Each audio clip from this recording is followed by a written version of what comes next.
આમોદના Shabnam cricket club દ્વારા night tennis cricket ટુર્નામેન્ટની final મેચનું આયોજન કરાયું.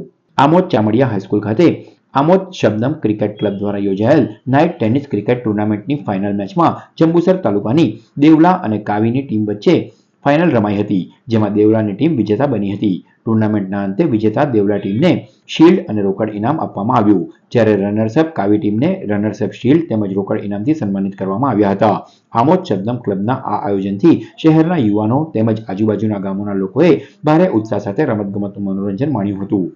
નાઇટ ક્રિકેટમાં અમ્પાયરિંગની મેન વસ્તુ હોય છે. કોઈ બી જગ્યાએ તમે રમવા જાઓ, આ એક ગ્રાઉન્ડ એવું છે કે અમ્પાયરિંગ એક નંબર અમ્પાયરિંગ થયેલી છે. કોઈ મેચ છે કોઈનો ફેવર નહીં, ઓબ્જેક્શન લો, અમ્પાયરને લાગે એટલે ભાઈ બહાર નીકળી પર બહાર, કોઈ ફેવર નહીં. આમોદની ટીમ હોય કે કોઈ બી A to Z કોઈ બી ટીમ હોય. બીજી વાત કે આમોદના પ્રેક્ષકોનો ખૂબ ખૂબ આભાર. અમને દરેક જ્યારે બી અમારી મેચ થાય તો સ્પેશિયલ અમારા માટે જોવા આવે, અમને પ્રોત્સાહન પૂરું પાડ્યું.